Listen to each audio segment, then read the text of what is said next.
Good evening, everyone. I'll call the Financial Services meeting to order. I'd like to begin by acknowledging that we're in Mi'kma'ki, the ancestral and unceded territory of the Mi'kmaq people. Looking for an approval of the agenda? Moved by Councillor Boyles, seconded by Councillor Turner. All those in favor signify by saying aye. Contrary-minded, nay. Motion carried. Is there any emergency resolutions this evening? Is there any emergency resolutions this evening? Okay, seeing none. Any errors, omissions, corrections to the minutes of February 17th, 2026? Second here. Go ahead, Warden. I think I'm under the right thing. Under the minutes. Under the presentation, Cindy McKinnon and Kelvin Palmer, partway down on that it says municipal contribution noted, approximately $22,000 toward revenues. I know what it means, but it sounds like the municipality's contributing $22,000 toward that. I think it's coming from the operators. That's the amount that's coming from our operators, but it sounds like we're making the contribution. But that's what it sounds like to me. Okay. Municipal contribution of $22,000. I just think it needs to be rephrased. How do you suggest it be rephrased? It could say 20% from businesses in the rural municipality. Okay. That's really what it means, I think. Okay. All right. Thank you, Warden. Any other errors, omissions, corrections? Okay, seeing none, we'll consider those minutes approved with the amendment to that the warden had spoke. Okay, next we have some correspondence. We have a letter from the Pictou Antigonish Regional Library regarding funding cuts. We have a letter from the Nova Scotia government on the release of the 2026-27 budget, defending Nova Scotia, and also a letter from the Nova Scotia Attorney General regarding the RCMP retroactive pay liability. Go ahead, Councillor Wadden. Thank you, Madam Chair. Just to the letter from the Regional Library, we had our board meeting last Thursday evening, and there's another letter going out to council just with what we're trying to do with our finances this year and how we plan to make the cuts that are going to be necessary to be made. So I'll send that out later on this evening. When I just got it this afternoon, so I'll send it out this evening for everyone, so hopefully they'll get a chance to read it. Thank you. All right, thank you for that. Any other comments or questions on correspondence? Go ahead, Warden Parker. Thank you, Madam Chair. Related to the library, when we had the online discussion with Deputy Minister LaFleche, I guess it was, I brought up the issue of the libraries, and I think I mentioned here before, his very curt response was, well, they were lucky, they didn't get cut. They got the same as last year. Well, you've gotten the same for the last 5 or 6 years, too. I think there's a misunderstanding that somehow, unless you were in the list of cuts, that you're fine. But I don't think they don't appear anxious to change on the libraries. But I'm wondering, through you, Madam Chair, to Councillor Wadden, do you expect that they're going to be coming here looking for more money then, in place of what they're not getting from the province? No, our plan this year is to leave the rate the same. We're not coming back to the municipalities because it's just a huge burden on the municipalities right now because we don't know ourselves what changes are coming for us through the province. So the library board decided that we'll try to come up with the funding and come up with a plan. Now, that's not saying that next year they may not be back looking for money, but definitely this year. Not this year. No. Okay, thank you. Okay, thank you, Warden Parker. One more time, any more comments or questions on the correspondence? All right, seeing none, we'll move along. Move along to reports not requiring a motion. First, we have communications. Comments or questions on the communications report for the month of February? All right, seeing none, we'll move on to recreation. Comments or questions on the recreation report? Okay, seeing none, we'll move on to the warden's report for the month of February. Any comments or questions on that? Go ahead, Councillor Wadden. Thank you. I just lost my spot. It was to do with the meeting with the three individuals. Robert, could you just explain a little bit better what that was? You use your mic, sorry. I'm sorry. That's okay. Do you want to repeat that? Sure. So sorry. Yeah, that's not your fault. I just lost my place here. Just the meetings with the three individuals. I'll test my memory, see if I can remember the three of them. So they're, every now and then, as warden, I guess I get a request, can I sit down with you in your office and talk about a particular issue? I treat those differently than ones that are in my own district that I'm treating just like the rest of you. But one was a gentleman at Union Center Way who's going to be leaving this area soon. Him and his wife are warmer climates. And he wants to leave a portion of his land he wants to leave it to the county or leave it to somebody so it can become a trail. It's along a long section of brook, along a road, so people can stop in one area and get back in the other, off at the other one. So Brian and Wayne was with us too that day, I believe, and we had a good discussion with him and gave him some ideas perhaps on how he could attempt to do that. The county doesn't take over land from people that want to bequeath it or whatever, but we put him in touch with some other people in the area and also with the Trails Association and stuff to see if he could find a way to, he doesn't want them just using it, he wants it to be sort of forever that way. So that was one individual. Another was actually the young woman who spoke here about the gas generating plant in Salt Springs, a proposed gas generating plant. McCullough, Lori McCullough or Lori Matthews, she goes by either name. So her and her husband, I met with them one day for about an hour, and then we suggested that perhaps she come here so all councillors can hear what she had to say. The other, and will come up later here tonight, is Carissa, I forget the last name, with Creative Pictou County. And so she's also a rural resident in Wayne's area, I believe at Meadowville Way. And so she wanted to talk about what's on here tonight. So sometimes a month will go by, you don't get any calls for meetings like that, and other times you get several, but if they want to meet, then I've got an office, good office here now and everything, we can sit down and meet. So. Okay, thank you. Any further questions for the warden on this report? All right, go ahead, Councillor Parker. I just noticed down there at the bottom here, you had a meeting with Marco McLeod. I can't seem to find it there. With the proposed gas generating plants in Marshdale and Salt Springs. What was his answers or whatever he had? What was that about, I guess? Through you, Madam Chair.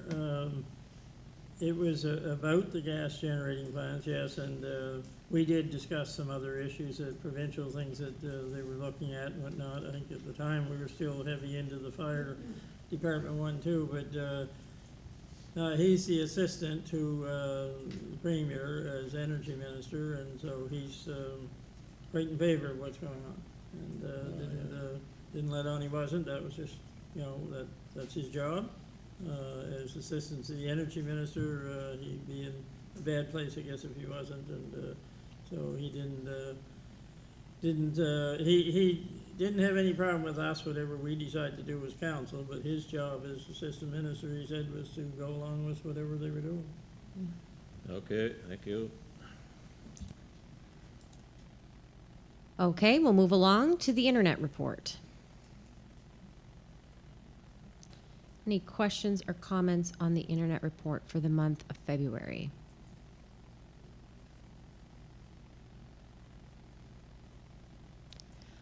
All right, seeing none, we'll move on to the Healthy Pictou County report.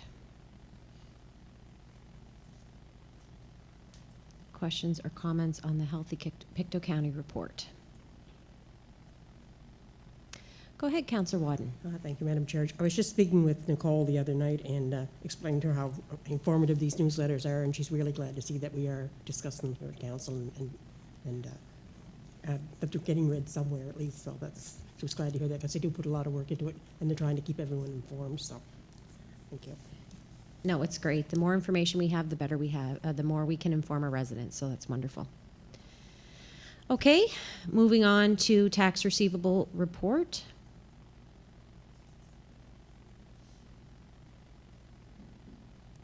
Any questions or comments?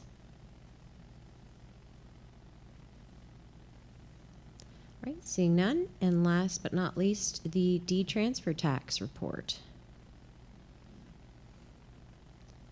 Any questions or comments on the deed transfer tax report for the month of February?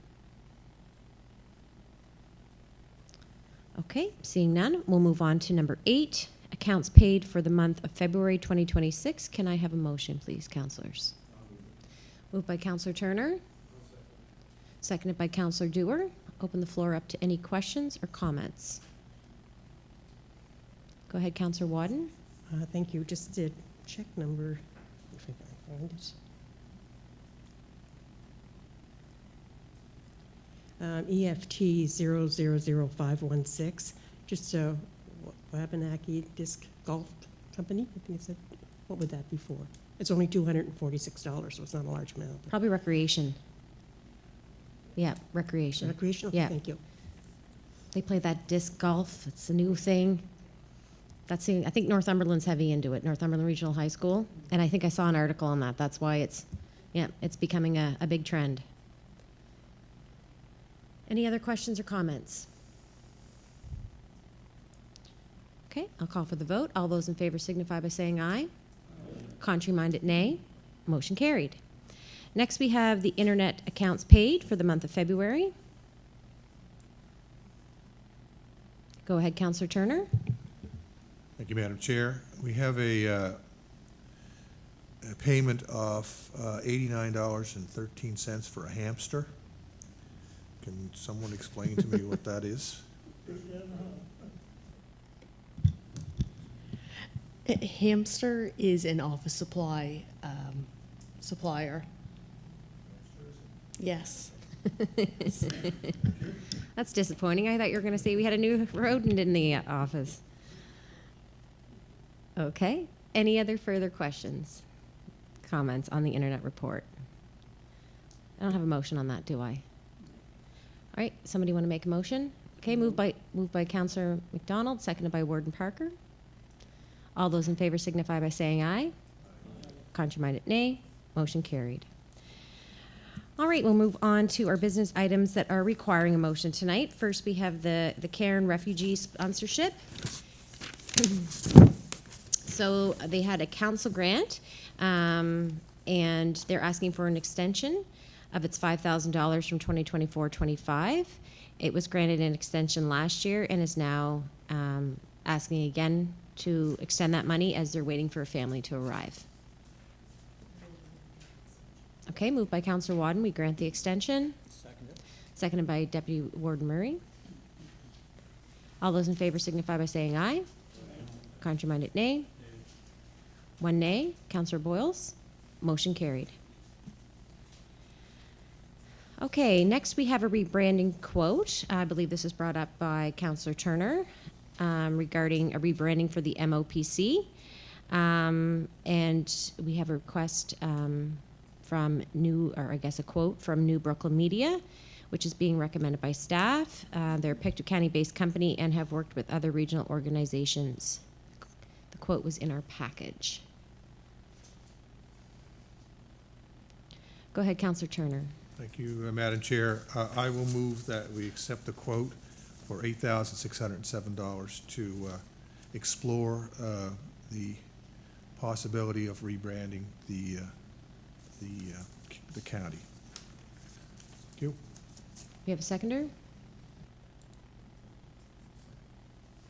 Okay, seconded by Councillor Thompson. I'm going to open the floor up to any questions or comments on this. Any questions or comments on this? Okay, I'll call for the vote. All those in favor signify by saying aye. Contrary, nay. Oh, I'm so sorry. That's okay, that's fine. Okay, so I'm gonna say motion carried, but do you still wanna? Okay. Thank you. Sorry. Go ahead, Karen?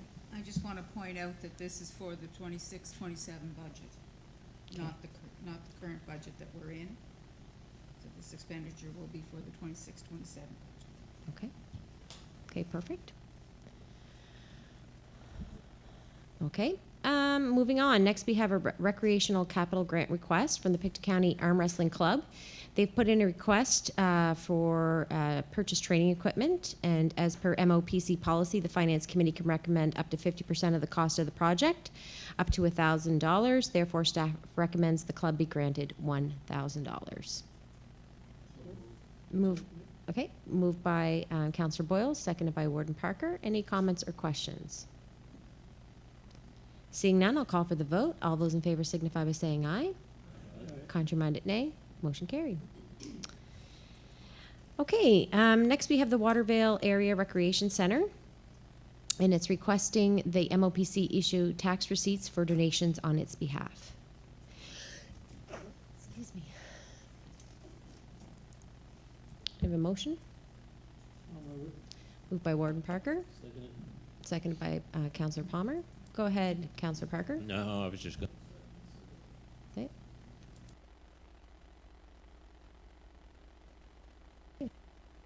Oh, there we go. Perfect. Okay. They're doing a project, are they, Councillor Parker? Turn his mic. that Watervale Recreation Club was not running for quite a few years, so we got a whole new executive there running it, and they're real good people.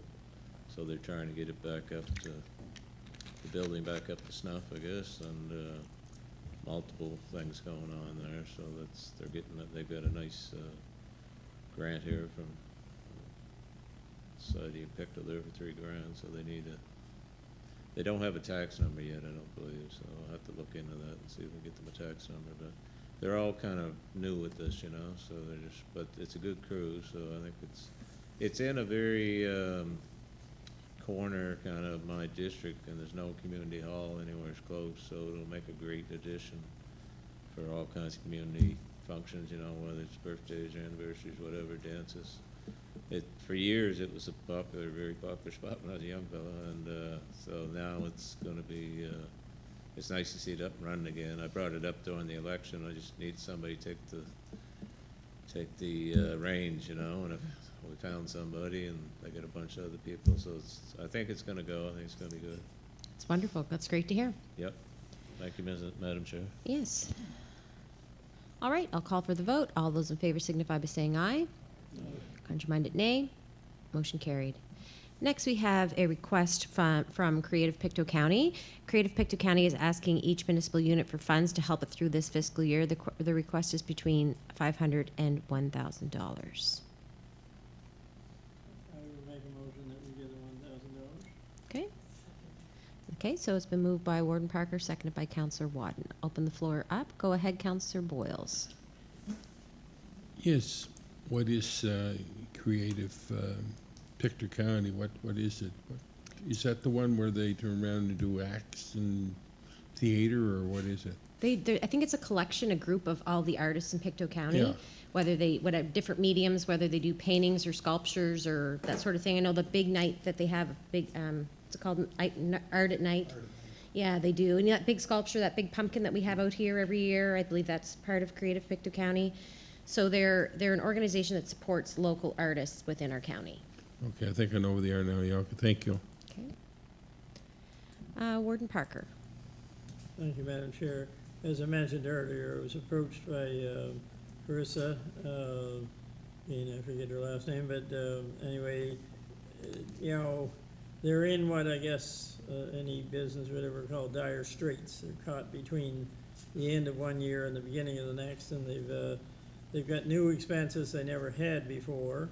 They've been around since about 2014, but they've kind of been up and down a couple of times, and then they get regenerated or rejuvenated, whatever. And I think they are an important organization in the county. The arts, of course, have taken quite a hit lately. We've heard lots about that and the budget cuts and whatnot, and so, you know, they have to try and live with it too, and the museum and different museums are being hit, but they're separate from that. But I think some of their funding they're requesting from the province might be at risk. I don't know that, but because everybody else is. But they do get some money from us, or they have each year under our, what's it called, our other funding anyway, the larger funds. Grant, or Capital grants or whatever. And they will be probably asking for more under that, but this is what they're calling bridge funding. She's the only employee, Carissa, and so she cut herself back to half-time to try and get by, and so they've asked each municipality, the smaller ones maybe for 500, the larger ones for 1,000, to help bridge them over to June, and then they're hoping that the funding will come through. They do have a home now for the first time. They're in the changes that were made to the DeCoste, back when the DeCoste and library were rejuvenated too. So they have a home there, and they can actually open up the front of it and have people see people doing these crafts and everything, you know, on their own. So they've got plans to try and generate more of their own income, maybe similar to the library, whatever. You know, you have to, when you don't have enough, you got to find ways to generate more. So I think it's probably money well spent. The arts mean a lot in our county. We see it sometimes, but a lot we don't see.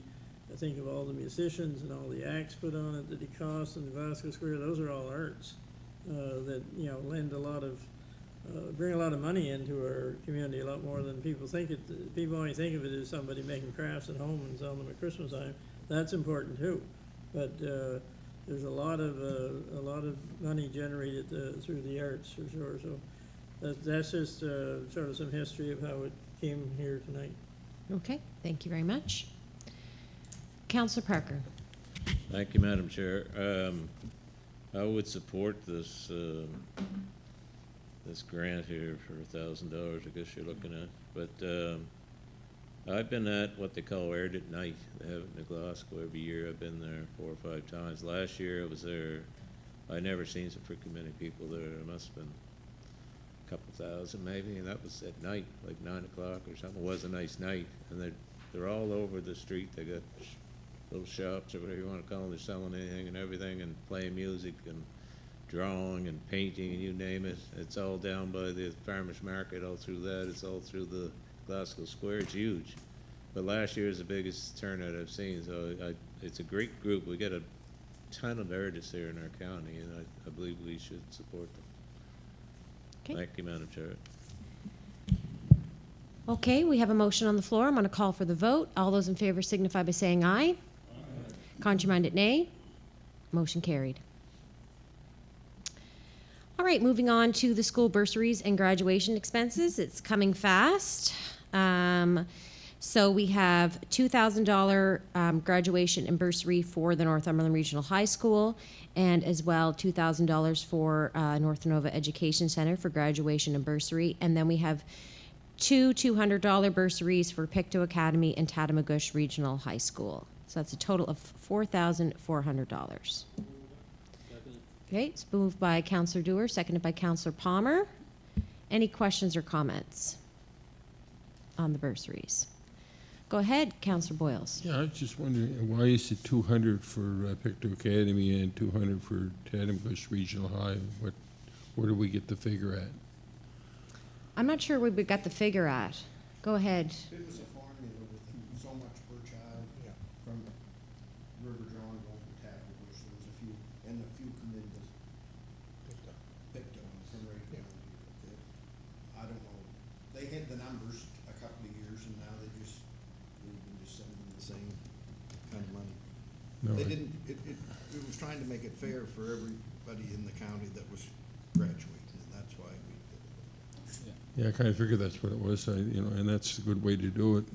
Yep, thank you. Yes, it's hard.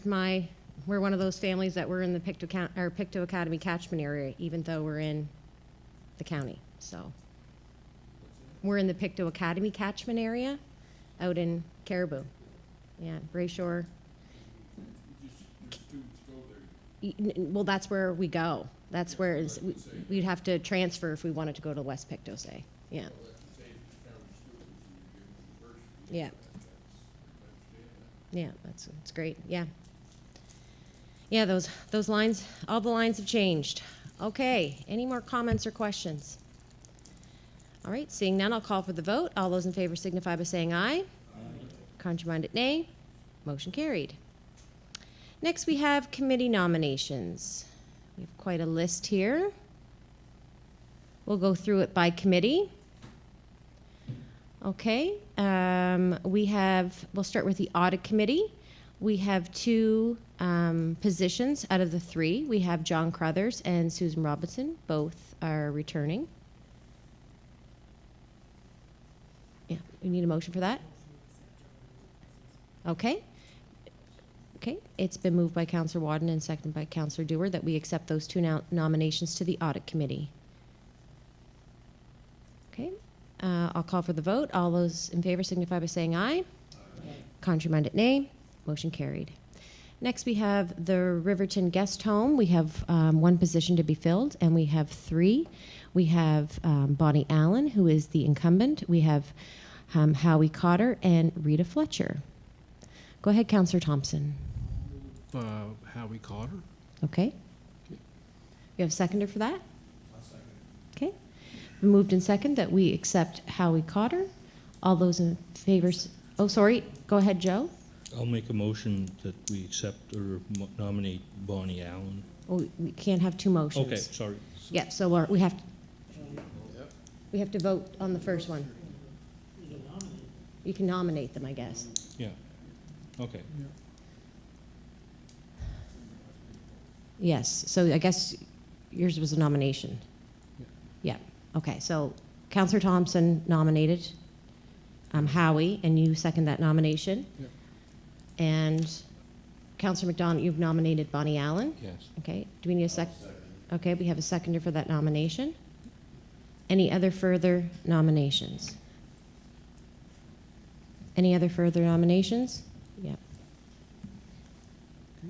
Okay, one last time, any other further nominations? Okay, seeing none, Councillor Thompson. We're going to vote. Yep, Yeah. I'm going to pass those out, Suzanne. So- Thank you.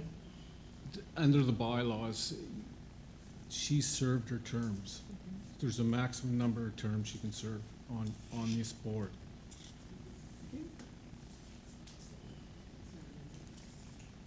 So I'd like to have that clarified first.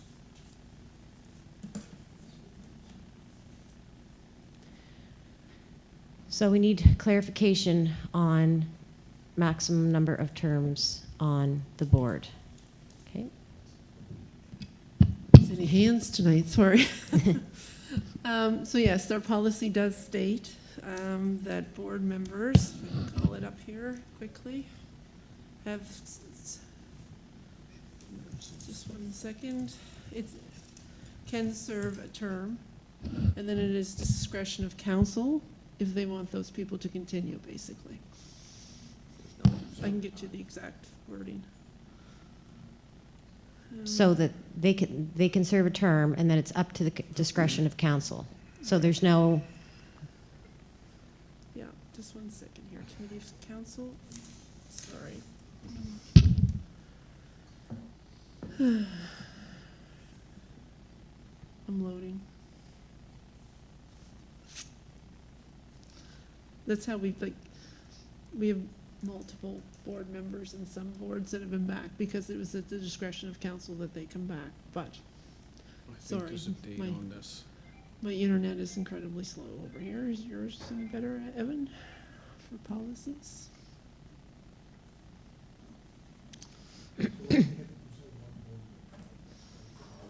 One, yeah. No?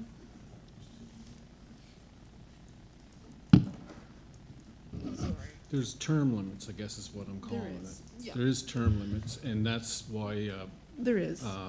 Earl moved off the board last time, because there's term limits. Well, he moved voluntarily. Yeah, he didn't want to go anymore.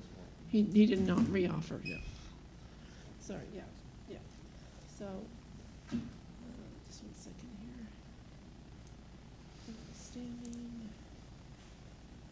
City Council commences structure.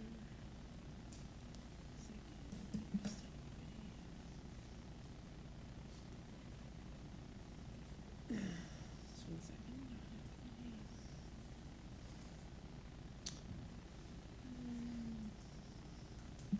It's here somewhere, I wrote it several times. Executive committee. Majority members.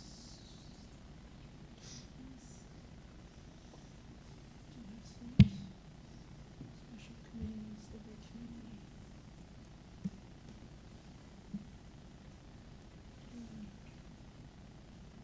Okay, at the April meeting of council, that will be our April meeting, appoint citizen representatives to the committees or the district and county offices are required by bylaws and statutes for a period of 2 years. So you basically have 2-year terms.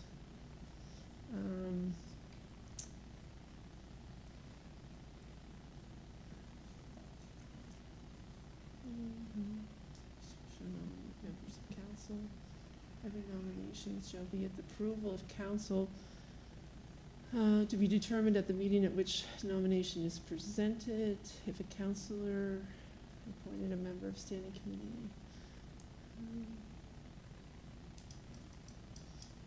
I'll have to see it there, but I know it's there.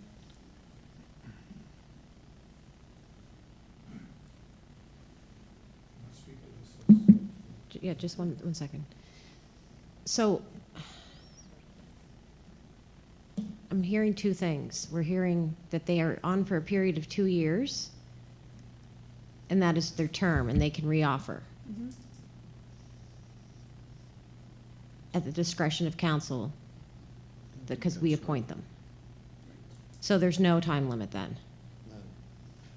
There No. never was, unless they're gonna make it up tonight. There's a policy. Read it. A citizen appointment policy. What was the council? Okay, Sue Ann, I'll let you look for that. Yeah. Okay, I'll move on. Do you want to finish, or do you want to wait till we hear from Sue Ann and then finish your thought? Yeah, no, I'm just talking to Andy. Oh, It was his mic. No, Sorry, Larry's Darrell, up next. I might have found it here, just 1 second, sorry about that.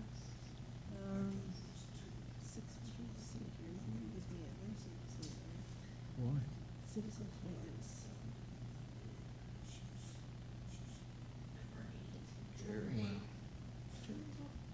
Yeah. Just wait. Okay, so here we go. Appointments may, upon completion of a term of office, the citizen appointee may reapply for an additional term of office. However, uninterrupted service to municipality should not exceed a total of 4 years or 2 terms, whatever is greater. Appointments may be extended by municipal council if the council feels that the replacement of the citizen member or appointment would compromise progress or continuality of the work. So if council feels that that person is important to stay there because they're doing some progress or whatever, then that's council's decision. If the extension is approved by council, the appointment shall be reviewed within 6 months of the extension upon completion of the 4 years of service, 2 terms to the municipality. A citizen appointment will not be eligible for reappointment for a period of 1 year. So it is at the discretion of council at the end of the day. There's no term limit. So Yeah, how it many does. terms, there is a term limit. There is a term limit. Yeah. But So it's- there's 2-term limit, unless council feels that if an extension is approved by council, the appointment shall be reviewed within 6 months. Appointments may be extended by council if council feels the replacement of the citizen member or appointment would compromise progress or continuality of work being conducted. So there's 2 terms you're allowed, but if you feel that this person is important to what's going on in that committee, then council can extend that. Right. So it's at the discretion of council. Part. That is it sounds like that is a recommendation, Yeah. and then it's at the discretion of council. Typically 2 years, but a lot of people reoffer after that. Right. Okay. So it is at the discretion of council. Okay? How many years has Bonnie been there? Yes, but it says, In the event that the municipality is unsuccessful in recruiting a qualified person to fill the vacancy, the municipal council may reappoint the citizen member for an additional term of office in excess of 4 years or 2 terms. So if nobody else applies to take those positions, these people are now eligible for another 2 years. 4 years, sorry, 2 terms. Policy needs to be tightened up and reworded. Confusing.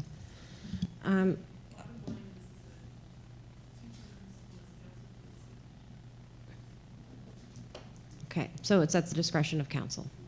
Okay, go ahead, Councillor Thompson.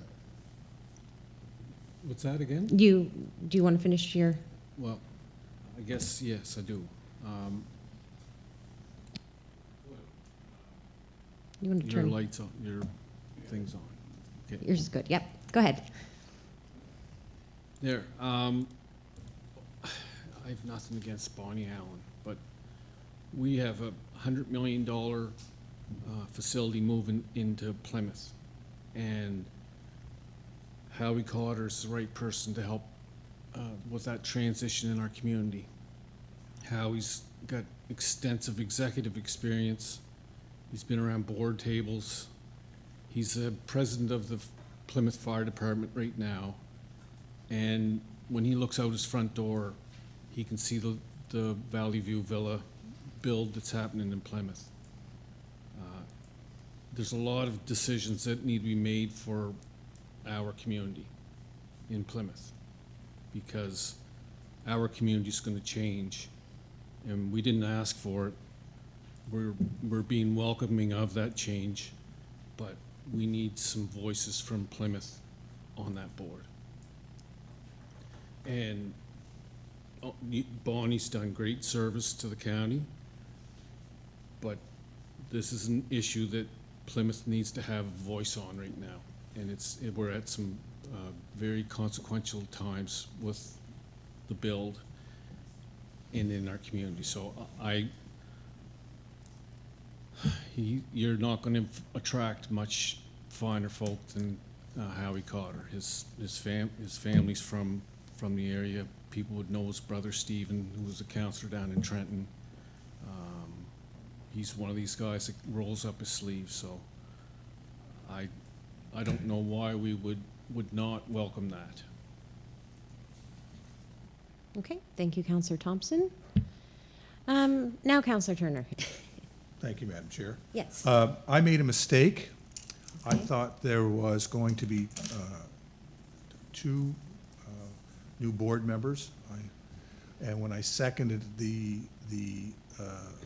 motion by Councillor Thompson, I was under that impression. Now there's clarity, there's only 1. I want to withdraw my second of that motion. Okay. I think Bonnie Allen has done an exemplary job leading this whole transition from the Valley View Villa that exists now in Riverton, moving it over to Councillor Thompson's area. I agree with Councillor Thompson that Howie has really good qualifications. He is a great community person, but there is a considerable amount of work gone into this transition now, which has been led by Bonnie. And Bonnie has a great relationship with the province, who we're going to need on side. She has a good relationship with the administration, who is guiding us through this process as well. She has great experience in this whole area of long-term care. In fact, they are going to name a room after her in the new build. It's going to be the Bonnie Allen Room. So she has a considerable amount of expertise and history with this. So I was under the impression, mistakenly, that there was going to be 2 new board members, and that's why I seconded the nomination of Howie. But I'd like to withdraw that and support Bonnie Allen. Thank you. Okay. Great. Thank you, Councillor Turner. So I guess I'm looking for a seconder. Do I have to go back and look for a seconder for that, for Counselor Thompson's nomination? I'll second. Okay, seconded by Counselor Palmer. Thank you, Counselor Palmer. Warden Parker. Thank you, Madam Chair. It's too bad this hadn't been a little more clear, I think, before we came here tonight, because we have others on here, I think, that would fit that same, we're gonna run into the same problem, I think, but I think this fits what Sue-Ann read. If it was felt that this person was especially important to that committee for some reason, and I think Councilor Turner did a good job of describing why she's very important to this committee at this time. And so I think there is room within our policy, according to what Sue-Ann read, to be able to entertain the nomination of Bonnie Allen because of that fact. But I think before we have one of these sessions again, it needs to be very clear, I think, before we come into them as to what the rules are. I believe what she read are the rules, but it does leave it up to the discretion of council to decide whether we feel that person is important enough to what's going on to have them renominated. So I fully support Bonnie Allen for that position. Thank you, Madam Chair. Thank you, Warden. Counselor McDonald. I too think Bonnie Allen's the perfect person for this because she's been there over the years and worked so much with the province, and this is critical time right now. In less than 2 years, the new home will be opened, and we're in process of the old renovations of the old place, and to take somebody new in now would be not a good thing. Thank you. Okay, thank you, Counselor McDonald. Counselor Wadden. Thank you, Madam Chair. And too bad we didn't have this problem with all our committees and citizen appointments, because we're usually scrambling to find people. And here we have two really good people that want to sit on this board. What I'm confused about, and I'd say either one is a great choice, but that Section 8 and that 8C, upon completion of the 4 years of service or 2 terms to the municipality, a citizen appointee will not be eligible for a reappointment for a period of 1 year. I don't see how, that's kind of saying, you're talking out of both sides of your mouth here, because Section A is saying, yeah, we can replace them if we think it's going to compromise progress, but then Section C definitely says, upon completion of 4 years of service or 2 terms, they will not be eligible for a reappointment for a period of 1 year. And we do have other people applying for that position, so I'm really confused as to what Section 8 is saying to us. So, and I really think before we even vote on these, we should actually have that clarified, because to me, reading it, it means that we have people applying for that position, that they should be given a chance to sit on that committee board. And to no fault of Bonnie's, like, just the way I'm reading it,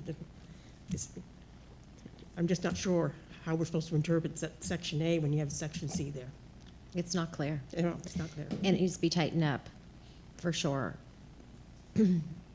But that could be applied to many of our boards as well, like Well, all audit. citizen appointment, any of these that we do tonight, if there's conflicts with any of them, we're going to run into the same thing with this clause. So until we actually have a good understanding of what this clause is telling us, I think it's telling us that 4 years and then you're out for 1. And if you don't have anyone applying, then definitely we can extend the term. But then you look at A, and it's definitely saying that if council feels that the replacement would compromise the progress or continuity of a work being conducted. So, but it's saying 2 things, and I don't know which clause I want to follow right at this point, and which one we should follow at this point. Okay. Any more comments or questions? All right, well, we do have a motion on the floor. Go ahead, Councillor Thompson. That's the way I read it, the way Councillor Wadden read it. And we have quality candidates that are putting their names forward, and it's right there, right in front of you. She's got she's gotta let go for a year and come back, if that's what she wants to do. I don't know how we can vote on this with certainty.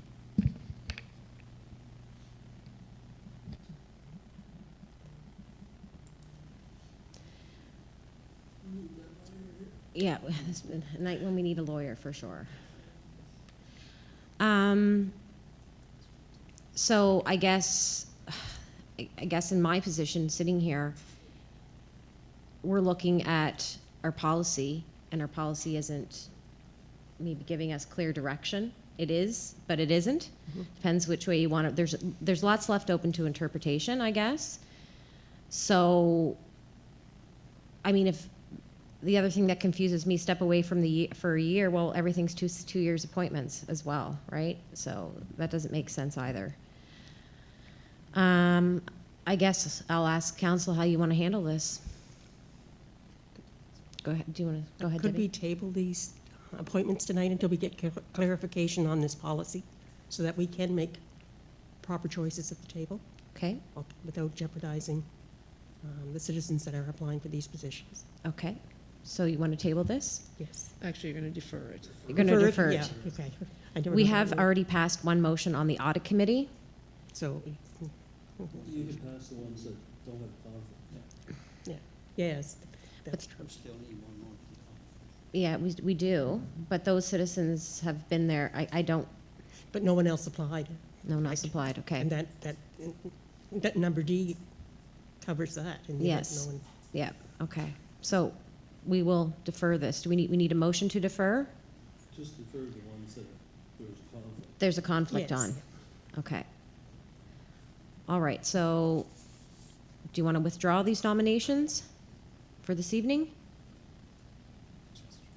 Go ahead, Councillor Dewar. Well, this is a pretty poor time to get rid of the chairman when she was looking after and on that board. And this building is getting built today and yesterday and tomorrow. So, like, maybe for the next time, the next 2 years, we'll have to have it fixed up. But you gotta have somebody there that knows something about what's going on right now. Not somebody that's coming in because he lives down in the park, okay? That lady, she's instrumental, I guess, in what took place there. So anyway, I have to agree. All I wanted to say when I had the speaker on before was pretty much what Councillor Turner said. So I've no problem down the road if Cotter wants to be on that committee, that's fine. He can get on the committee, but right now I think it's too important with what's going on. If he's that smart, he can come up to speed overnight, what took everybody else years to catch on to. Maybe he should be on the board sometime, but I don't think so right now. Thank you. Okay, thank you, Councillor Dewar. Councillor Boyles? Well, I'm just wondering if we're, okay, gonna, wait and refer this back to another meeting or everything. It sort of makes me wonder that how many people would have ran maybe if they knew this policy was saying, if it turns out that, okay, that you can only do the two-year terms, and then unless council proves that they have to come off for a year. Maybe there's a lot of people would have applied, but they don't want to apply because, well, you know, I know Joe Blower, I know this one, I know that one. So I was just wondering how frig that is up, that, people didn't do it because they didn't want to run against somebody, but if they knew they were going to be going out of there, then bingo, they would have ran. Okay, thank you, Councillor Boyles. So we need a motion to defer. Okay, so Councillor Wadden has made that motion. We have a seconder? Okay, it's been seconded by Deputy Warden Murray. All those in favor signify by saying aye. We're deferring any of the nominations that have incumbents and more people applied than there are positions.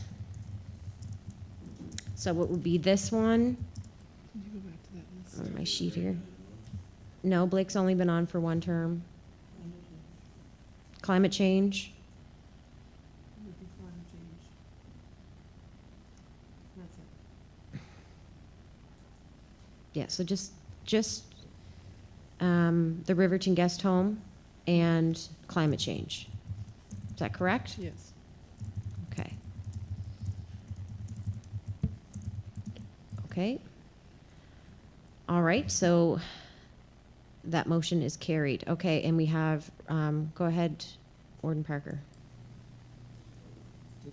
Yes, we just voted on it, did we not? No, since Oh, we just made a speaking- motion, I'm sorry. Okay, sorry. Go ahead, Warden Parker. So just to be clear, have we voted on No, it? Okay. sorry, I thought I'd called for the vote there. No, I would be voting against it because if you look at the history of this municipal council here, I'm quite sure that many people have served beyond those 2 terms, and it was never a question on it. And it seems to me clear from what Sue-Ann is saying, that if we feel that person is important enough to what's going on, which is certainly what's been spoken of Bonnie Allen here tonight from people that sit with her on that, then it's clear that she fits that description. So I agree fully with Chester that in the middle of a really important time, to say, whoa, wait now, you're not on this anymore for a while anyway till we get our minds straightened out. I think we should go ahead and vote on these tonight and, yes, get it straightened out by another time, but for now, I think we need to vote on this tonight and not push it down the road. Thank you, Madam Chair. Okay, thank you, Warden. Counselor Bailey. Thank you, Madam Chair. I guess a couple things, and I may be wrong. Bonnie's been there more than 4 years, I believe, hasn't she? Yeah, a lot more. Like, this is not her second time around. It's, but I guess the thing I'm getting at is their term is up on March 31st. So if there's a meeting before we nominate somebody, Bonnie wouldn't be able to go to the meeting, or Howie, whoever gets it, because technically we would have no representative filling that spot as of March the 31st, I believe. That's a good point.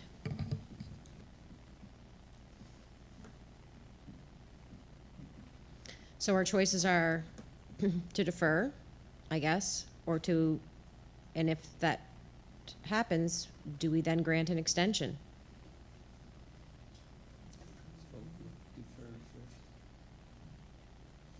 Go ahead, Counselor Parker. Thank you, Madam Chair. It's kind of a tough one here, but I think we should vote on this tonight. What? You're not allowed to speak on a deferred motion?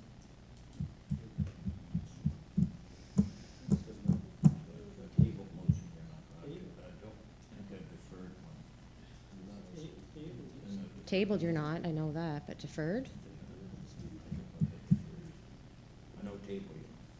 I don't think tabled and deferred are two separates, aren't they?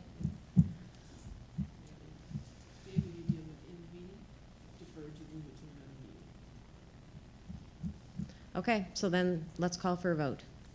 If there's supposed to be no discussion. I'm sorry, Counselor Parker. What do we vote now? Yeah, We're voting on the motion on the floor, which is to defer it. defer. Okay, well, I'm against that. So. Okay, so am I correct? We're not allowed to have any on this? Is this, I don't know if that's the truth. I don't know if it is either. I didn't think it was. I thought it was tabled.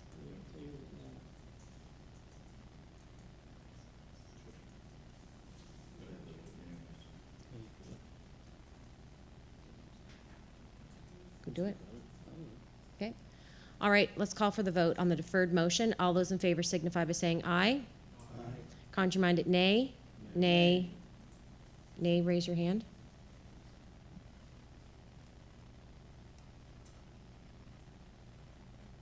One, two, three, four, five. Okay, motion carried.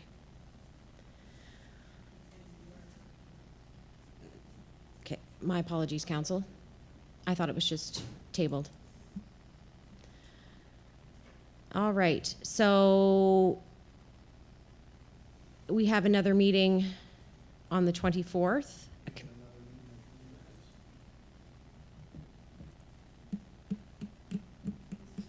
This would have to go on to the April finance meeting. because that's where committees are dealt to, and that's where it was deferred to. Unless we call an emergency meeting. You'd have to call an emergency finance meeting. Prior to council or prior to our next meeting in the 24th. Okay. All right, so we'll move on to our, oh, sorry, go ahead, Deputy Warden Murray. Thank you, Madam Chair. I'd just like for us to instruct staff to check with their solicitor and get back as soon as possible. And if we have a meeting prior to our April meeting, we could take it up there as a special finance meeting. Great. Suggestion, everybody. We agree on that? Agreed. Okay. Go ahead, Counselor Dewar. We're having a special meeting in Oak Valley New on the 23rd, so that could be part of that, you got the information back in time. So you can do that tomorrow. Yeah, okay. How much they're getting paid. Ugh.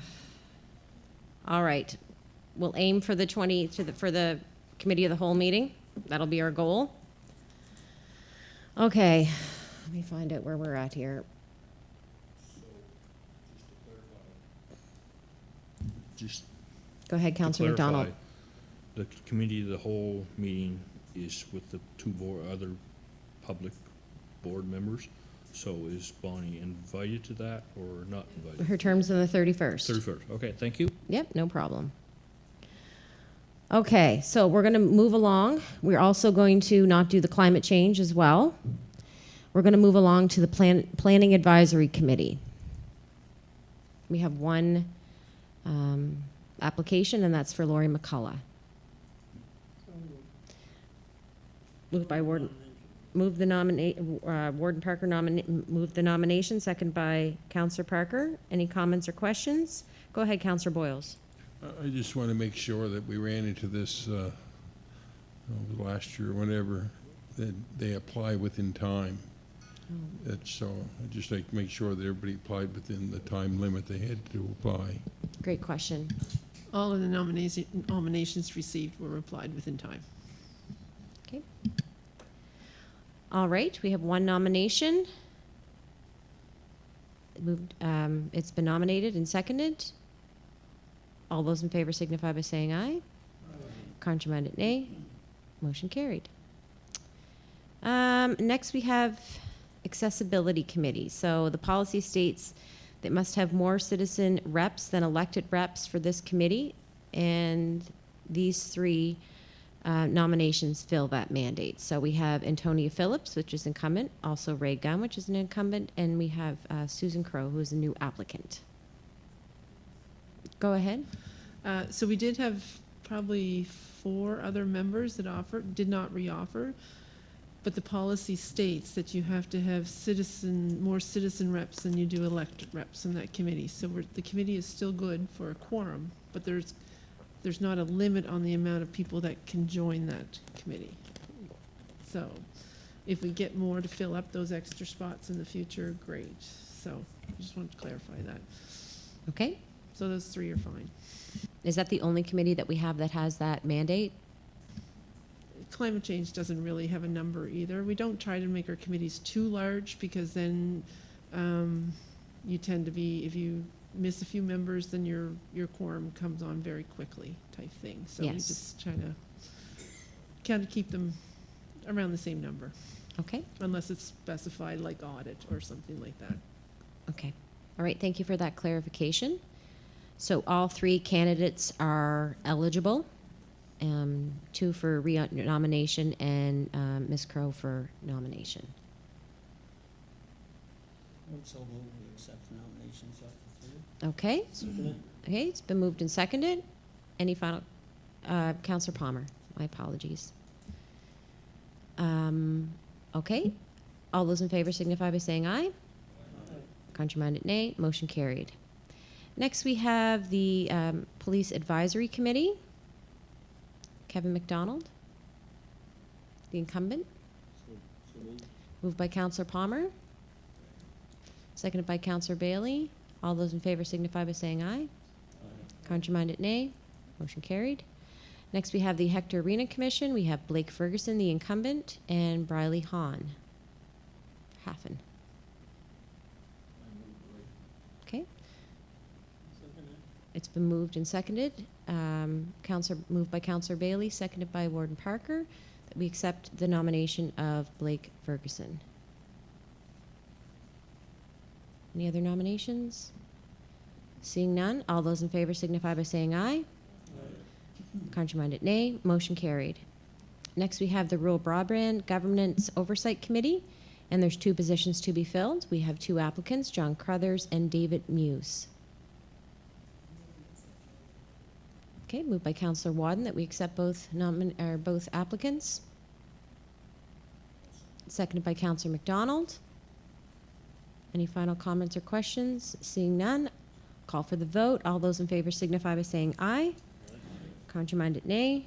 Motion carried. Okay, those are the nominations and appointments for the 2026 to 2028 committees. And we will continue with Riverton Guest Home and Climate Change Advisory Committee once we receive clarification on our policy. Okay, I guess we did the Oversight Committee in that. All right, we'll move on to 9.1.8, International Network of Michelin. No, you gotta go to 7. Oh, this is council. My apologies. Sorry. Nominations for elected members of the Rural Broadband Oversight Committee. So we're looking for 3 positions to sit on this committee, so members can put their name forward. And We have 2 now. we have 2 now. These are elected. We have 2 interests. You have 2 council members interested? Okay, well, let's make those. So we need 1 more. Well, who are the 2 who interested? I'll nominate Councillor Bailey. Okay, Councillor Bailey. I nominate Council Turner. Okay, so that's the 2, and we need a 3rd. You'd like to sit on that, Councillor Wadden? Okay. Okay. Okay. So we have 3 nominations. Move nominations cease. Okay. All right, I'll call for the vote. All those in favor signify by saying aye. Contrary-minded, nay. Motion carried. So we have Councillor Bailey, Councillor Turner, and Councillor Wadden in that committee. Okay, moving on. 9.1.8, we have International Network of Michelin Cities. So staff recommends that the MOPC join the INMC for at least 1 year to determine opportunities and develop relationships within the network. It's pretty interesting. Okay, it's been moved by Councillor Wadden that we accept staff's recommendation of joining the International Network of Michelin Cities. Seconded by Councillor Palmer. Any comments or questions on this opportunity? Go ahead, Councillor Boyles. Again, what are they? Never heard of them. I think within our package, it's all of the cities or locations that have a Michelin tire in their area. Although we haven't been asked to join by our Michelin tire, it's kind of a network of all those communities that have that a Michelin plant in their area. It's kind of a committee. And what would that, like, what would that dissolve or prove or do or whatever?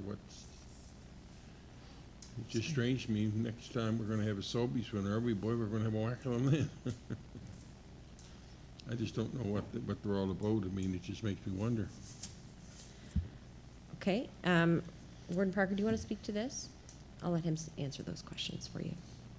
Well, I'm not a whole lot more knowledgeable than anybody else around here, because I just saw it when it came in our package. But both Bridgewater and Kings County are involved in this, because within their municipality is a Michelin tire plant.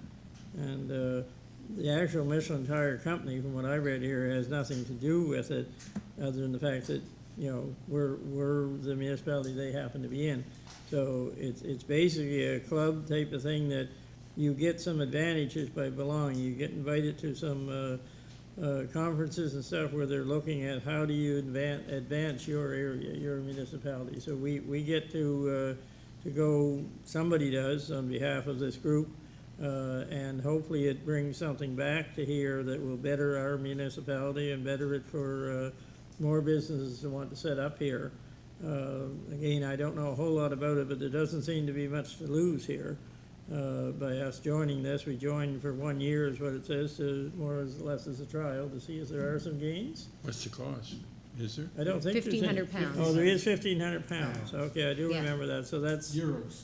Euros, Euros, yeah. sorry, what's yes. that, $2,500 or something like that? Yeah, 2,500 bucks. So again, a minimal cost, then I'll say, rather than no cost, but, you know, I see it as worth the risk, I guess, maybe, a lot of other places do, where they wouldn't have as many belonging as they do, but, I don't see a lot to lose here. And if we gain anything that helps our municipality, then, we come out ahead. Well, again, with me, I wouldn't be for it, it's just me, because I figure we're throwing a lot of money away here on stuff like that we don't even know what we're getting into, and money we threw away in other things, you know, taking people in here to teach us how to get along, or do this or do that. You know, it just, to me, there's money being thrown away that could be used for other things that the county is more, you know, there's a lot of things going on in this county that the money could address and help, but that's just my feeling anyway. Okay, thank you, Councillor Boyles. Councillor Palmer. Thank you, Madam Chair.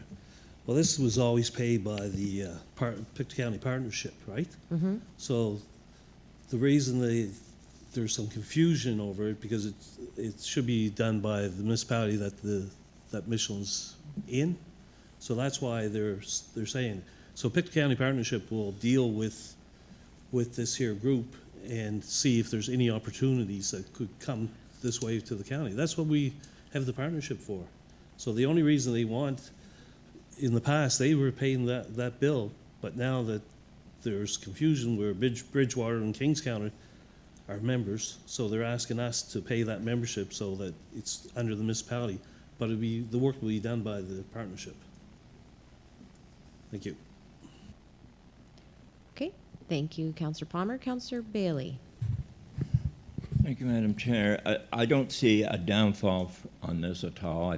I don't understand why we wouldn't give it a try. We can back out after a year, but I got a feeling that if they're doing this since 2017, I would say, knowing Michelin, even though they're saying they're not part of it, I'm sure they got their fingers into it somewhere along the line, and they would be stopping it if it wasn't worthwhile doing so. I'm 100% behind it. And we got to realize that Michelin's a big employer here in the county.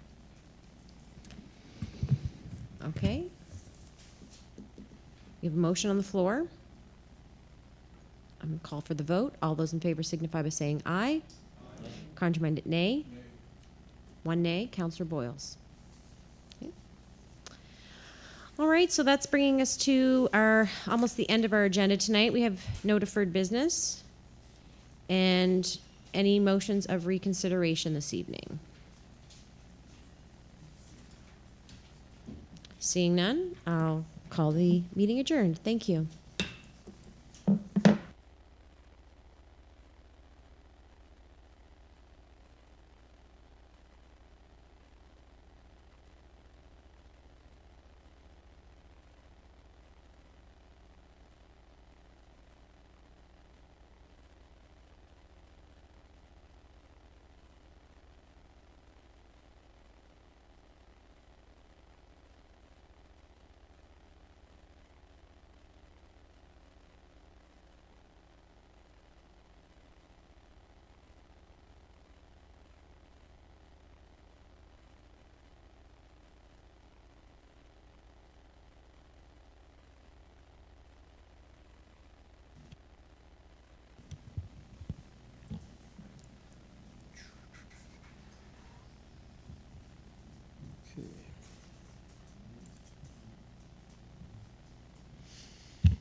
Okay, I'll call the property service meeting to order. First, I'd like to begin by acknowledging that we're on the Mi'kma'ki, the ancestral and unceded territory of the Mi'kmaq people. Next is the approval of the agenda. Moved by Councillor Boyles, seconded by Councillor Turner. All those in favor signify by saying aye. Aye. Count by nay. Motion carried. Is there any errors, omissions, corrections to the minutes of February 17, 2026? Any errors, omissions, or corrections? Any errors, omissions, corrections? Seeing none, we'll consider those minutes approved. Correspondence. We had 4 correspondence letters. The first one was from the Energy Management regarding fire service legislation. The next was from Nova Scotia Emergency Management announcing that the new regional emergency management organization standards are now in place. And then we had a letter from Nova Scotia Municipal Affairs on agricultural land use consultation. And the last one was the letter from Susan Brennan of the Pictou County River Association regarding the proposed gas power plants. Is there any questions on any of those correspondence? Councillor Don Parker. Thank you, Mr. Chair. I want to comment on the letter from Susan Brennan there with the gas power plants. She's a very intelligent young lady that lives over in White Hill, and she works for the Pictou County Rivers Association, which is a great group all by itself. But I was just going to comment on her letter a little bit there and highlight some of the things she was pointing out, and I'll just read a bit here. But the Premier, this is her words, needs to listen to the people. The people here in the county will be living with the short and long-term impacts of these power plants. She says with the carcinogens spreading more than 50 kilometers, will be in the crosshairs of both plants where they live in White Hill there. She's looking for a fair and thorough, not rushed, Indigenous and community consultation, which we did not get. She mentions fresh water usage of 4 million liters a day. In White Hill last summer, people's wells ran dry. Her family had to buy water for their livestock so they could drink, and water for the family to bathe in.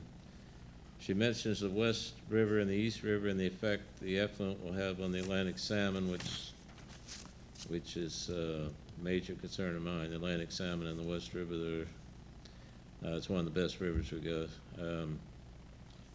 And she mentions we talk about unceded territory at every council meeting, which is true, yet the Indigenous community's input was considered not applicable.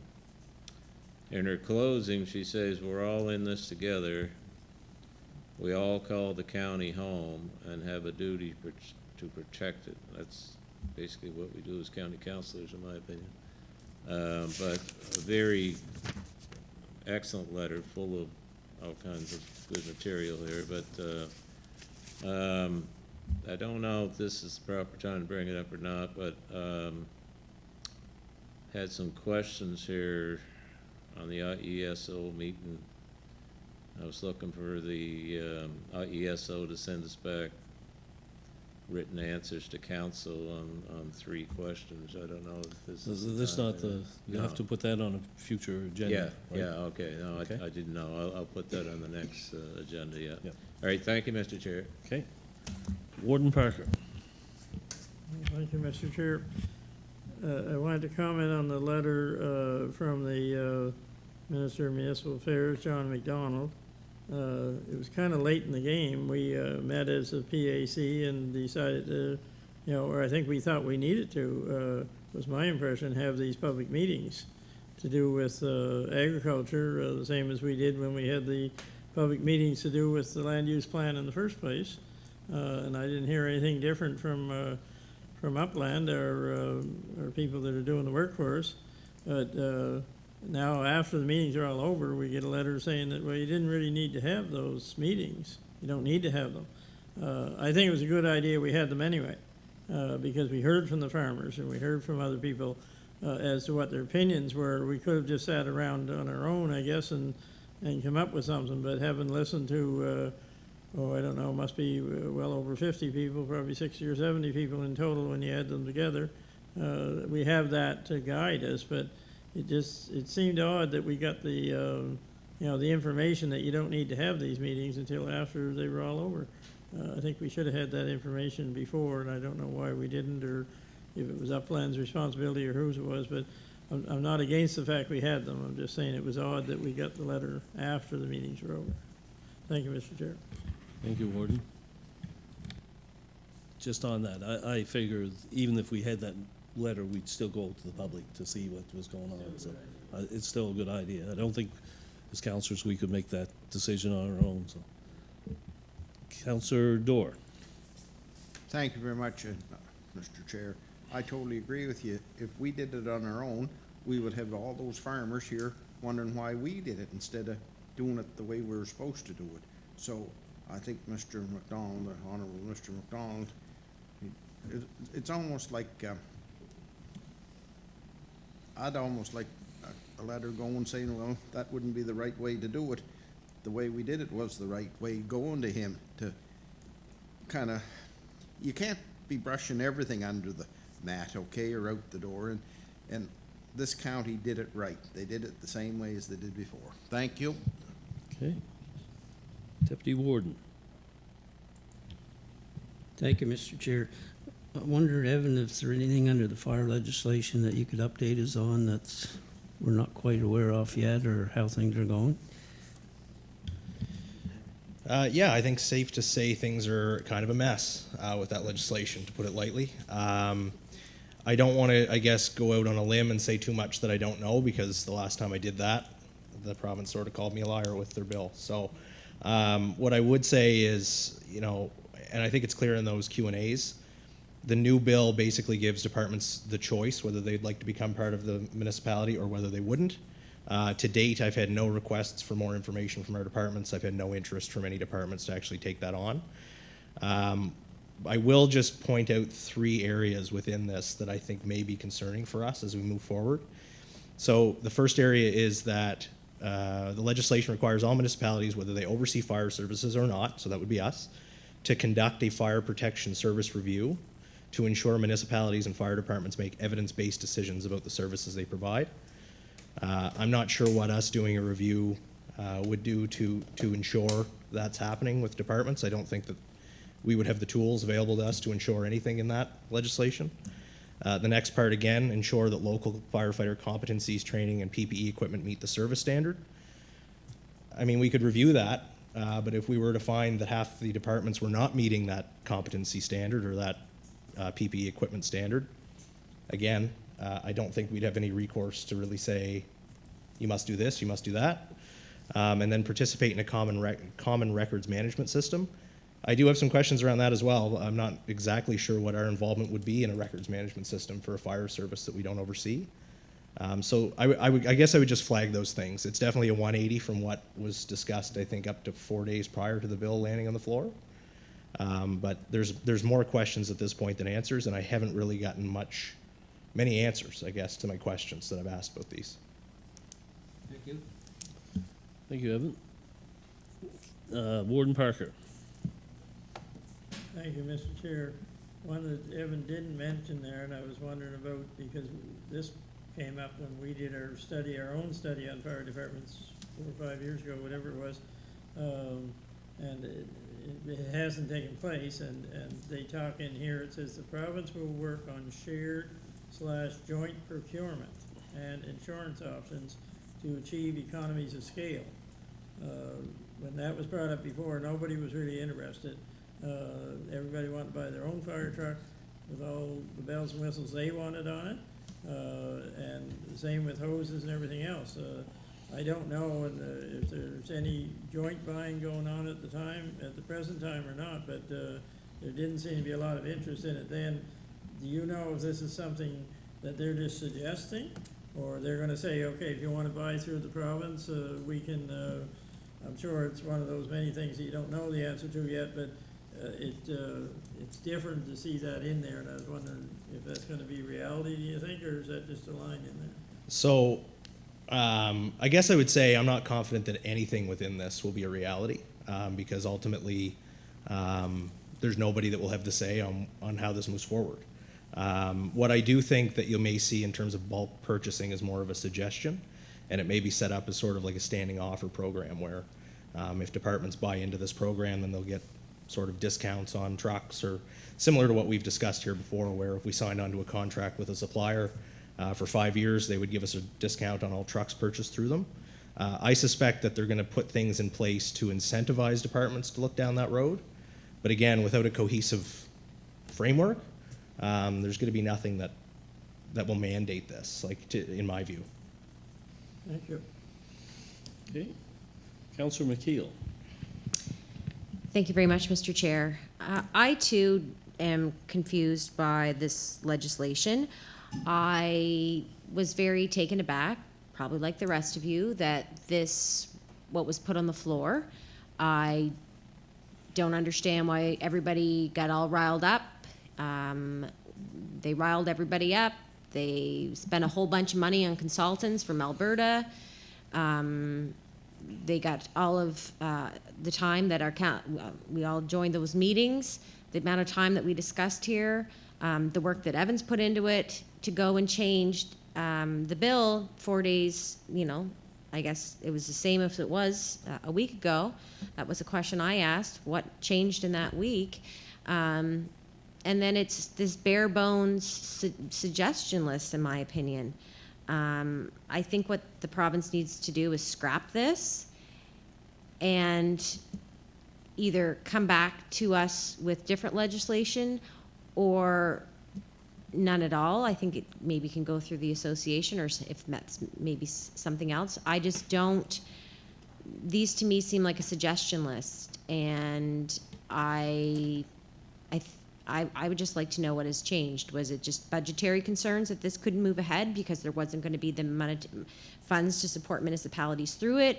But I just think it's too bad that they went, all the work that was put into this and the money spent, and I think the undue stress it caused to our local firefighters and the fire departments and, councils and emergency responders. So, yeah, I don't know where our municipality fits into this, and I don't really see how this is could even work going forward. Thank you, Mr. Chair. Okay. Deputy Warden. Thank you, Mr. Chair. Evan, the new regional emergency management that's in place now, and there are contacts. So we're in with Annie Ganesh. Is it with Sean Mayor or whatever it is, Sean McLaughlin? That's our contact, and is it? Yeah, so Sean McLaughlin would be our regional contact. So he covers Antigonish, Pictou County, and I believe Guysborough County. But ours is, so the structure that they talk about a little bit more in that is our specific REMO. So us and the other towns within the region. So the new requirements and legislation that came in basically mandate a hire of somebody, which we're working through right now. I don't want to really state who that is yet. We do have an accepted applicant, but I'm not sure the status of where they are with telling their current employer that they're coming here. But we have hired somebody for this role. And as this person gets in here, they're going to work out of this office, but they are a regional asset. So we're going to employ them, but they'll have oversight from all the towns as well as us. And their main jobs are going to be building out, business continuity plans, ensuring that we have proper structure in our ICS program. They're going to make sure that all the people that would be in the room for an emergency are trained to an appropriate standard. And then there's also a community engagement portion. So that's a little bit, I have done a little bit of that in my career here, probably twice a year on average. The new mandate, I think, is 3 presentations a year. So the topics aren't defined. We can choose whatever topics we think are relevant. Most likely very soon you'll see a wildfire one from this new employee, I would guess. We'll have a wildfire community engagement session, similar to what we've done in Scottsboro and places like that. So a lot of changes in EMO for sure, but I'm confident that we've got the structure built up now that we can start to meet these requirements. So under this the other units, the towns and the county will be cost sharing with us on that? Okay, thank you. Yeah, same structure that we've operated on, even with the coordinators. So it's a shared cost regionally. And to get us up and running, the province provided us a 4-year grant that we were successful in, so that offsets the cost. Okay. See nobody further. We'll move on to reports not requiring a motion. First is the Director of Public Works and Developments report. Warden Parker. Thank you, Mr. Chair. I know Logan's not here, so it's not a sense asking too many questions, but I did want to comment. I see under Blue Acre sidewalks that the government turned us down to have the flashing lights, which I was very much in favor of, but you know, they're the higher order government, so they have the final say. But we put sidewalks in that area to try and keep people safe, but now we're going to let them cross freely with no protection where the traffic is. The two don't seem to add up, and they say it's all right if you're in a town, but it's not all right if you're in the county. And that's probably, that and the Westfield Road area by the Wellness Center are probably the two most urban areas we have, where there's more danger of somebody getting hit than in any other area in our county probably. But I guess they know better. So I was highly disappointed, and I hope we never have to pay the price for that. I think I checked again after our last meeting to see where the sidewalks were painted. As they're painted, they were painted black. I could see nothing in terms of any, you know, and they were just done last year, and driving through the towns, you see most of the crosswalk painting still there. Faded some in some places, but at least you can tell where it is. So I was disappointed by both of those, so it basically just allows people to jaywalk when you get to the end of one sidewalk till you find the next one. So highly disappointed in that. I had one more here, if I might, if I can find it. I'm forgetting where Boots was. No, I don't see it. That's all right, Mr. Chair. Okay. So we move on to the Development Office report. Any questions? Next is the Streetlight report. Don't see any questions. GIS report. Emergency Services report.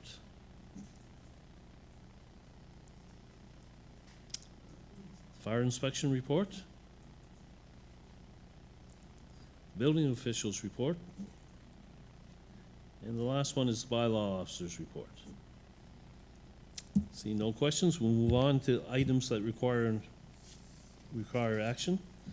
First is a request to transfer ownership. The Nova Scotia Department of Public Works is asking the municipality of County Pictou to take over ownership of a section of unmaintained public highway. It's 850 meters of Willard Fraser Road from Brookville Road easterly. Any questions? Warden Parker. I'm just wondering what condition this road is in, or why we're being asked to take it over, because I remember bringing here one in Loch Broom, the Mill Road, which was an unmaintained section of road, and we weren't about to take it over because it was way under the standards. So I take it this one must be up to the standards, is it? Nowhere close to the standard. Nowhere close. And so I'm trying to see what the difference is between that and the one in Loch Broom that they basically said, you know, they said they weren't going to maintain it. They couldn't build houses on it. Couldn't get PID numbers on it because somebody had to bring the road up to scratch first. And province wasn't going to do it. They dropped it 50 years ago, I think. But then we weren't going to do it because it was going to cost us too much. So I'm just trying to figure, somebody must be behind wanting this done, or how's it getting done if that one couldn't get done? Well, in the letter, there's talk about a housing development. And that's what So- that's what the one in Loch Broom was for, housing Yes, development. that's, and it's 815 meters of not very well maintained road. It hasn't been maintained in years too, so. I think the request must have came from the people that's looking to build, so. And the province must have turned them down, so they put it off to see if we're going to do it, so. I would not be in favor of it. Okay, Councillor Bailey. Thank you, Mr. Chair. I have one of these roads. They didn't put it in for a request for us to take it over. It's the Johnson Road in River John. They've been plowing it ever since Christ was a paper boy, I think. But this year, they decided that they weren't going to plow it anymore. They just stopped. And there's I think four people living onto it. Plus there's a spring in there where people go to get their water. Maybe it's not used as much as some of the other areas in the county, but they still use it to get some water out of there. And there's an 87-year-old widow living in on that road also, and there was no way. I did talk them into doing it this year, but I was made well aware that if I wanted it next year, somebody else is going to have to do it. And it's not as long as this one. It's probably maybe, I don't know if it'd be a half a kilometer or not, but anyway, it's I just don't know what we're going to do. And you know, okay, so they go together and they get it plowed out, but there's no equipment going to be that they're going to have around the village to keep that road plowed, because once you don't have the wing and stuff like that. So I don't know what's going to happen. I was hoping that you would jump right on board on this one, then I could bring that one up. But anyway, it's just something that I think we'll have to discuss at some date along the way off these here roads that they're all of a sudden discovering that they're unlisted and they just stop doing any maintenance to them. So if we did take over a road like this, we do have a road policy where the residents in the municipality would cost share and bring it up to a certain standard. So, you know, that's, if we start taking on these roads, we get 600 or so other roads that, private roads that we'd have to be looking after too. So it's quite a thing. Councillor Thompson. Thank you. I think this is in my district. It's between Randy's and my district.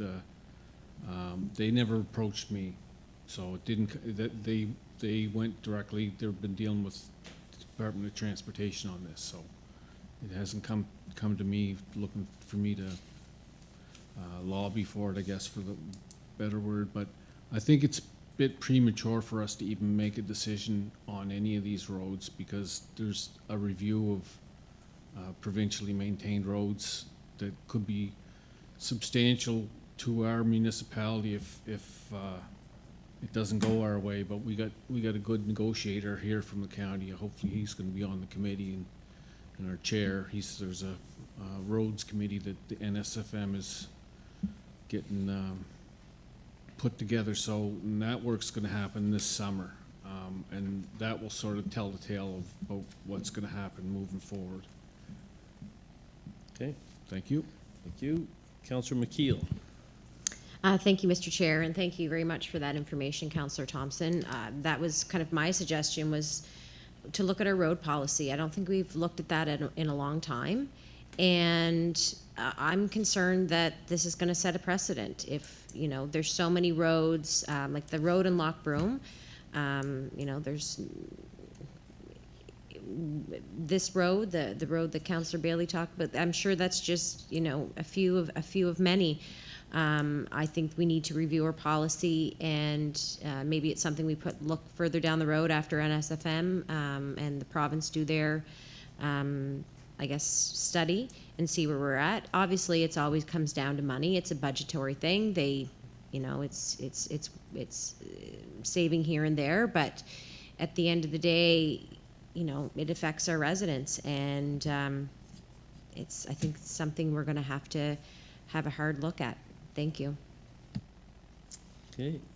Warden Parker. Thank you, Mr. Chair. Just this study is being done on, like Councillor Tom said, provincially maintained roads. But the one in my area, the one in Ronnie's area, and this one now are all not provincially maintained roads. There's, no matter what happens with the provincially maintained ones, these ones are still going to be in that category of not being serviced anymore. So we're their only choice that's left. And I do agree with some of the other councillors who have said that, you know, if we start doing a few, well, there's going to be quite a few more come out of the woodwork in a hurry.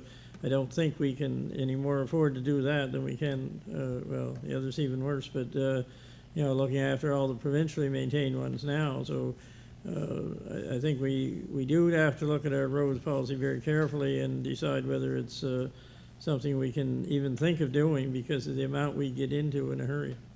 Thank you, Mr. Chair. Okay. Councillor Bowles. Yeah, I was just wondering, like, we start taking over roads like this, I mean, because they're not maintained, the DOT's, like you're saying, good, we're gonna stop maintaining a lot of them, and bingo, as somebody said, we're gonna set a precedent. So I was just wondering, how can they, or I don't know if anybody knows, how can they stop doing a road they've been doing for years? I mean, how does that work?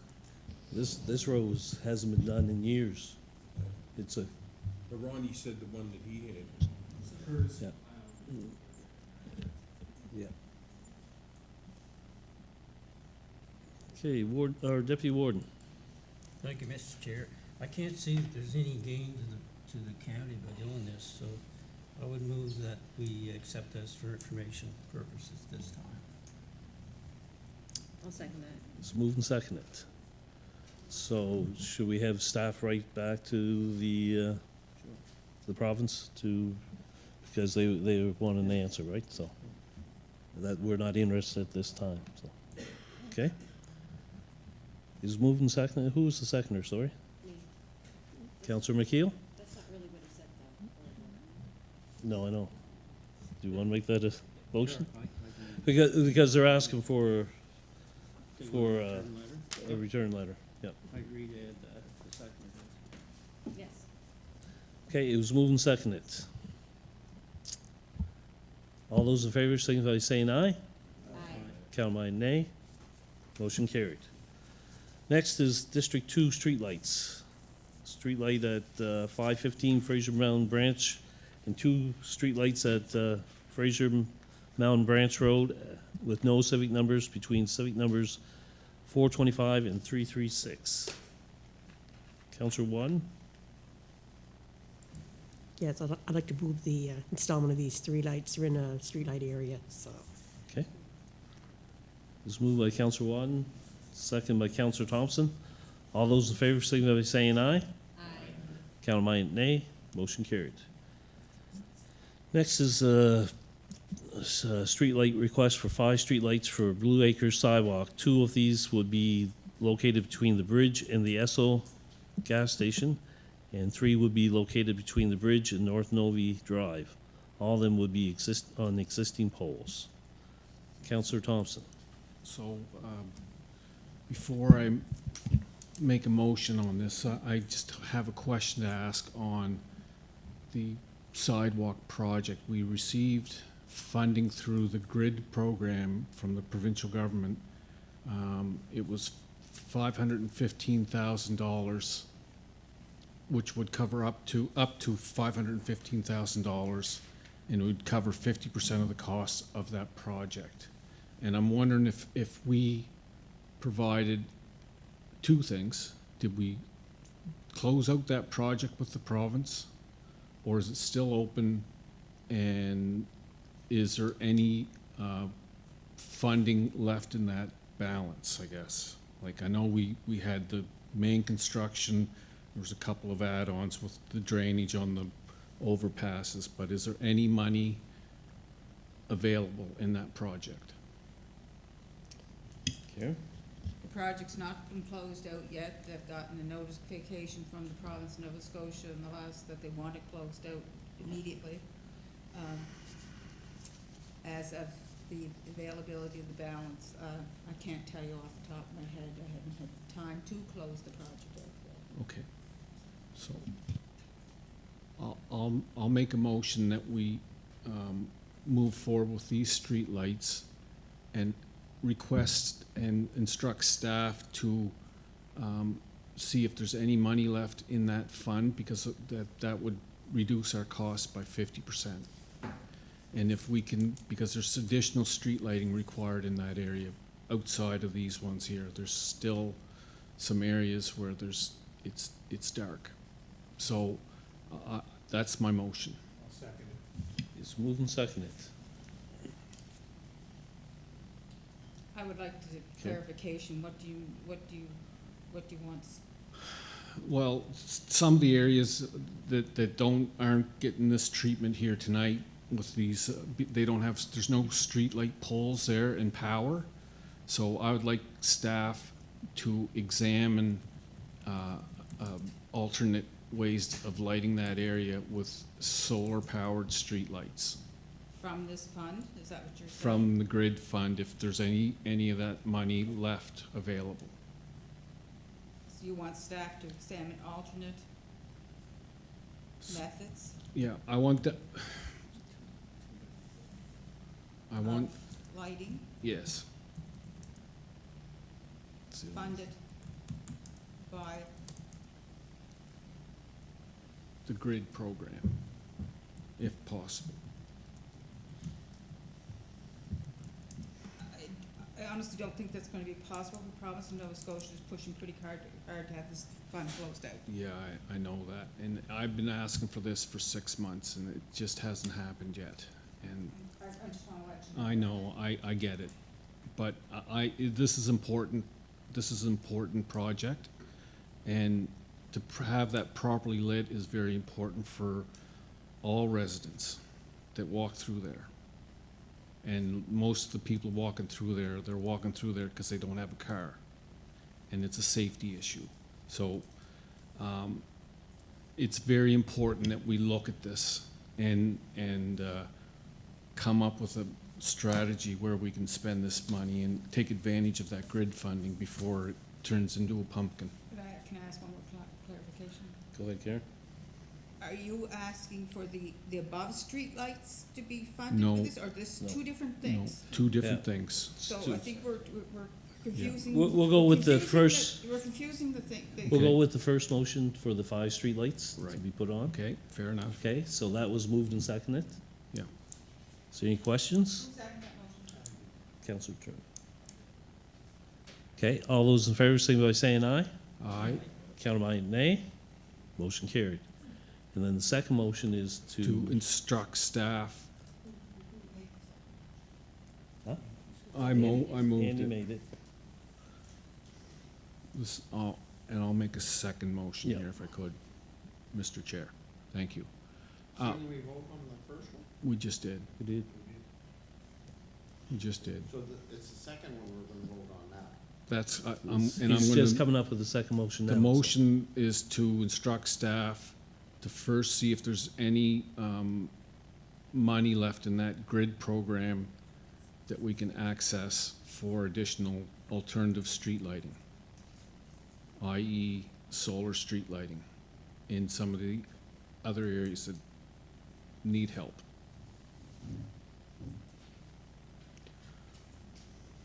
Okay. Is there a seconder? I'll second that as well. Moved and seconded. Any questions on that?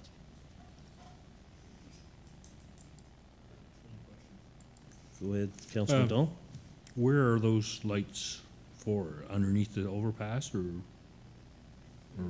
That, I'm not a lighting expert, but I can tell you where it's dark. It's dark between McCollum's Brook and the first overpass along that stretch. And there's some areas over on the other side of the overpass. And I think if you strategically place the lights, it will have sufficient lighting underneath the overpass. And there's companies out there that do this work. And they actually are in Pictou County. Thank you. Councillor Boyles. The only thing I'm concerned about is there's other places in Pictou and lots of other places that are pretty dark. And, I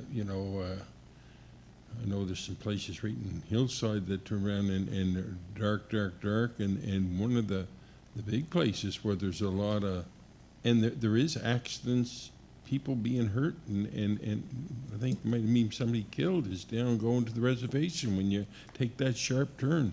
It's dark, and there's accidents down there. So I'm just hope that people are going to see these and see that. So this is a sidewalk, right? Yeah, That- but that's a roadway, right? But even with a sidewalk, and there's sidewalks, we have the same problem out in different places. I'm just wondering when people see that it's done by a different way. We don't have to have the power hookup, that you can do it by solar or something. Or they're going to be coming after us saying, well, why can't we have that in our district? That's just a question. We'll have to deal with that if it comes. So. Okay, there's a motion on the floor. All those in favor, signify by saying aye. Aye. Count by nay. One nay. Councillor Boyles. Motion passed. Is there any deferred business? Seeing none. Motions of reconsideration. Community announcements. Councillor Watt. Thank you, Mr. Chair. I'd just like to let the council know that the fire department in Little Harbour have received the drone for water rescue, and they're just in the process now of getting trained on it. So it's a really good addition for water rescue, so we're pretty excited about it. So we'll be hearing more about it in days to come. Thank you. Great, thank you. Councillor McDonald. The seniors outreach program has moved back from Lismore to Miramichi. They're every Monday morning at 10 to 1, and I'd like to thank Lismore for taking that for a few months off Miramichi. And the Lismore Salmon Supper is April 12th. Okay. Councillor Thompson.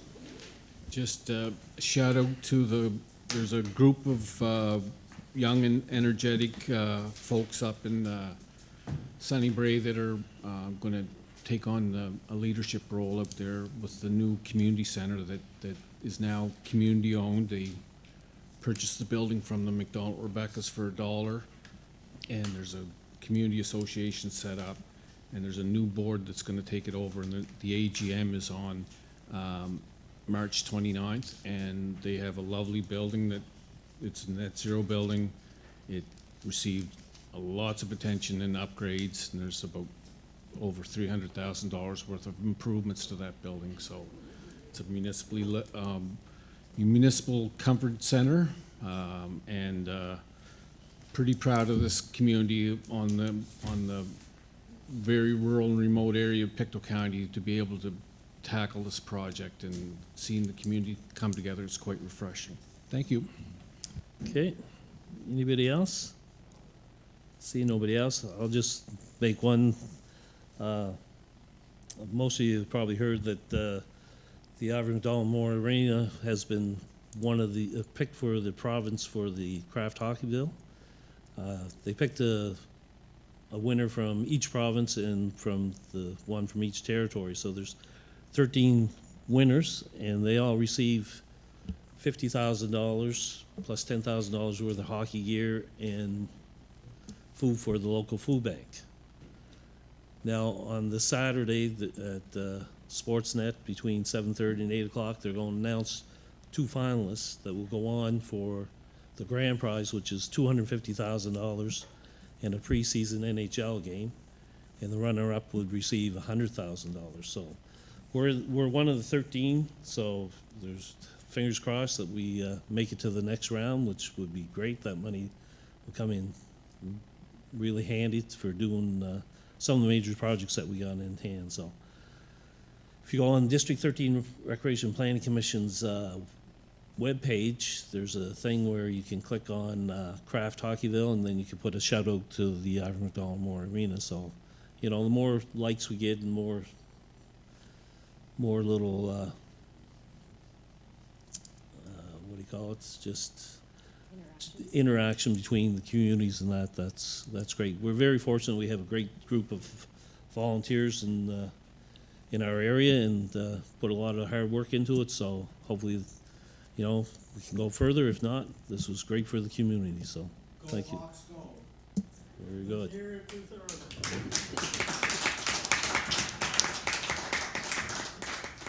Thank you, and meeting adjourned.